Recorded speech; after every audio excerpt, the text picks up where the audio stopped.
Hey everyone, welcome back to my channel. Some of you may be wondering why I haven't uploaded a video in about a week, and I'm here to tell you all what has been going on and why I haven't. First off, many of you obviously are familiar with Bluebell and her 7 beautiful puppies. Well, about almost a week ago, Bluebell got very, very sick. She almost died on me. And same with their sister Ebony, and Ebony's puppies. What happened basically was someone on the property thought it was okay to take old meat out of garbage bags and feed it to dogs, because dogs in the wild eat raw meat. Well, they don't eat meat that's 2-3 years old and has been sitting in the sun for 2 days either. Bottom line, Blue got very sick, but before she got really sick, she nursed her puppy. She made her puppy sick. And what ensued was a nightmare. I thought my dog was dying on me.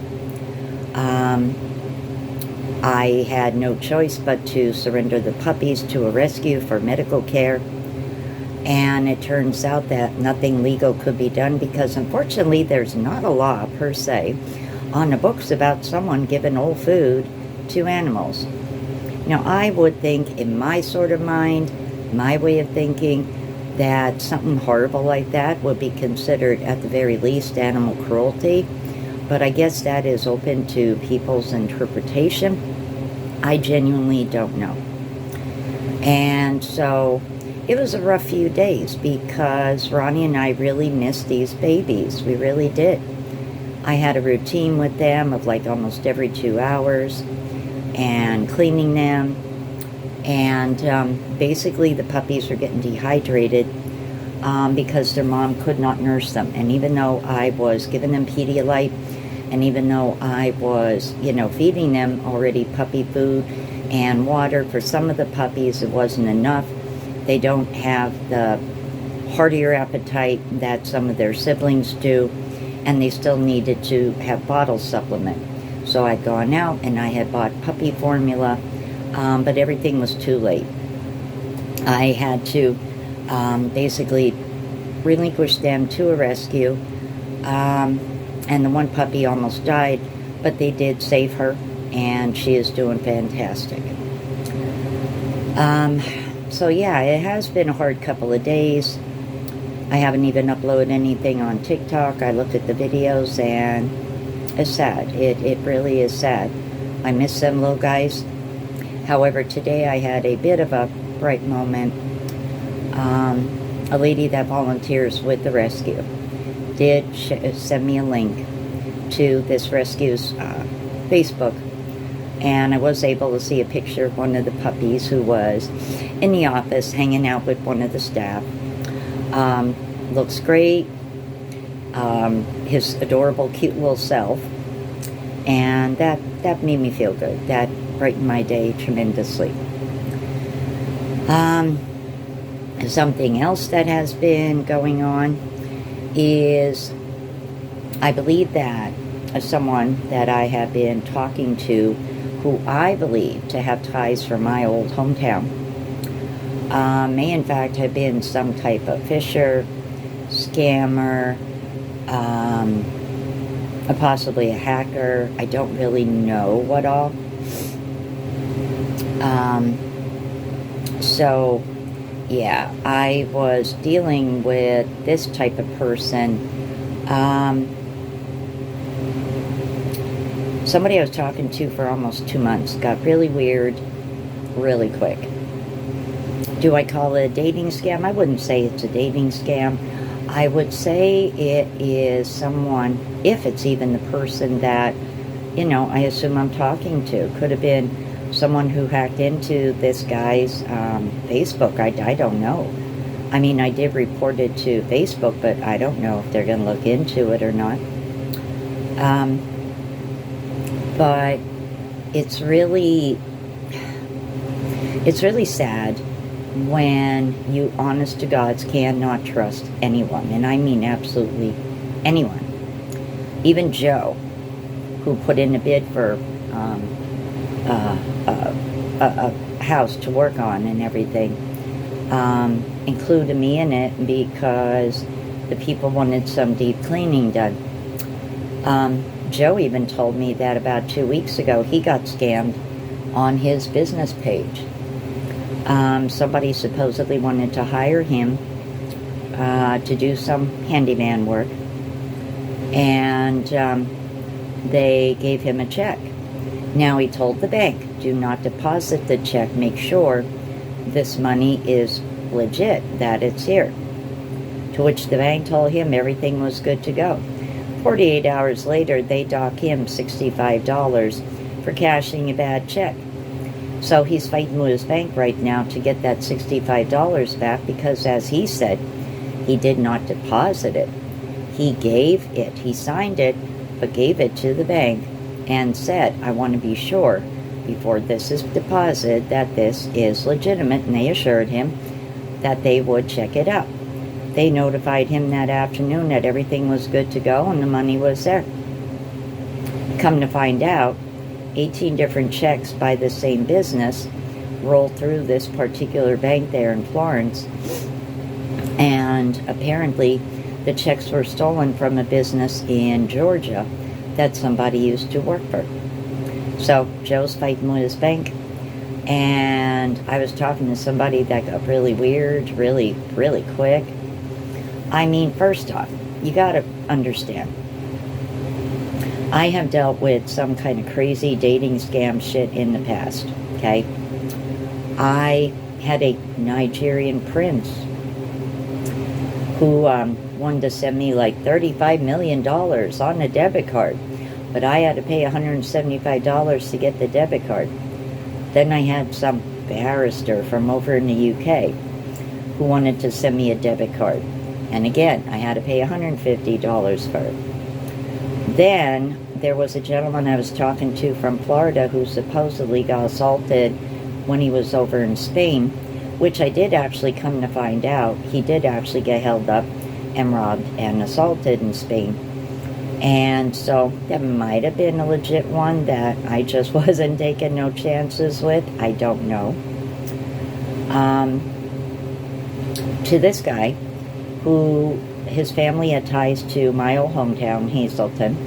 He was born in Germany, lives in Germany, was in Hazleton around the holidays. I believe his father passed away. And I guess he had some things he needed to do. He injured himself on ice and had to get medical care back over in Germany because he said the hospital told him that he had just sprained his ankle when in fact he actually fractured it. Sounds like me years ago when I was hit by a small pickup truck on April Fool's Day of all days. Anywho, so we basically just talked about like life, my life in Hazleton, why I moved, yada yada. And we generally had pretty normal conversations. He had told me he was an independent contractor, that he had worked with finances, and I had said that, you know, I had applied for so many different jobs to work from home, this and that. And the only thing he had ever said to me basically was, well, I could train you to do what I do, but you would have to go through a background check, you would have to do this, that, this, and the software you would have to pay for. And I was like, yeah, I don't know if I want to get into all of that. So I honestly thought the guy had flipped a cookie at one point. He was saying to me that, oh, I deserved better, and this, that, this, and I should go buy a house. And I turned around and said, yeah, well, if I had a better income, maybe I would actually try to, you know, buy myself a trailer or something. And comes up with this cockamamie idea that, oh, he's going to send me money through the mail from Germany. Like, okay. I stopped talking to him then for like 3 days, 4 days. I just kind of like, okay, you're nuts. So then the guy is like freaking out, yelling at me that his package got intercepted and that, you know, I've got to pay some kind of fee in this and that. I said, I don't have to pay a damn thing. I didn't ship nothing. And if you actually were stupid enough to send something, that's on you, not me. Like, seriously, how stupid do people think, you really, really are? So, again, I didn't talk to this clown for like 2 days. Finally, and I should have just stopped talking to him then and there. But I had said to him, I think you need some professional mental help. I said, because nobody would be so calm if they lost thousands and thousands of dollars in the mail. And I go, coming from a foreign country, I go, yeah, there would be a lot of explaining to do. I said, so I really think you have some kind of mental health issues that maybe you need to seriously address when you get back home. But then this guy was like, well, he didn't say he worked with, but he said, I can help you earn $900 every 3 days. Yeah, okay, here we go. And it had something to do with some international charity. Now, again, a red flag, because I'm like, okay, that's not working. If somebody is giving you money every few days for nothing, what's going on here? So I finally just said, you know what? I just stopped talking to him. I screenshot all the messages. I deleted the app I was using, which was WhatsApp. And I was just like, yeah, nope, done. To be on the safe side, though, I did put a lock on my credit report for a while. And I did change a lot of my passwords, because I don't know that this guy isn't a hacker and some type of scammer. And I guess out of the whole thing, my only consolation in a way is that, well, I don't even have a license. And I don't have a passport. So my credit score isn't that great. And so nobody is going to be able to get a vehicle, get a car, using, my info. They're just not going to get it. And not that my credit is bad, my credit is low. And so really, like, they're not going to benefit in any way, shape, or form by trying to, apply for different things. It's just not going to happen. So dealing with that, with the puppies, and then dealing with this nonsense, I mean, I, still double check everything. And it's complicated when you got to sit and change all your passwords and everything. And it also makes me wonder, was this guy able at some point to, hack into something of mine that I didn't even know he did? Because he had said to me at one point, oh, you have a low credit score. Well, how the hell would you know if I have a low credit score? So that was another red flag, too. And it just stinks that you can't even really, talk to someone online, because they could be behind your back trying to rob you blind. I mean, you don't know. You genuinely don't know. And so the word trust is very, very, a very difficult word right now. Very difficult word. And not to mention, I've also noticed something weird down here going on with Dollar Generals and debit cards with chips in them. I don't know why, but they seem to have a problem with chip cards, so much so that the card I used yesterday actually got flagged, and it said I had insufficient funds, which I knew was not true. And when I checked my phone, it wanted verification that I was in fact trying to complete the transaction. So it appears that there's something going on with their card system when it comes to chip cards.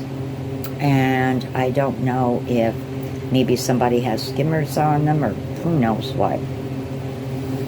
So that is what has been going on with me. I have been looking into, though, more work from home opportunities and more ways of earning money, and I will be doing videos on that real soon. time for me to, get back into the groove, and I will be doing a peanut butter pie for Easter. So, yeah, better late than never. Probably should have done it about a week ago. But yeah, Ronnie and I started doing a little bit of gardening. I might do a short gardening video and upload for you guys this week as well. Taking it easy because we got a lot of weeds to get rid of. So we're doing it little by little, and I'm thinking of starting my sunflower patch as well. So yeah, today was my oldest son's birthday. I wished him happy birthday. I said, I wish you were close. I would make you dinner for your birthday. And maybe the one thing that bothers me a little bit today is that him and his wife are getting along better now. His other children are coming around more. And it's like, maybe a little part of me is envious of that. And, kind of stings that we don't, fit in anywhere anymore with our family, like. And we're like the oddballs here. Like, we have very few friends. And it's so hard to even just get called back for a damn job. I don't know, it just makes you feel a certain way, I guess. I don't know. But anywho, guys, I just want to let everybody know what was going on. And, hey, I'll be seeing you all real soon on my next one, so take care.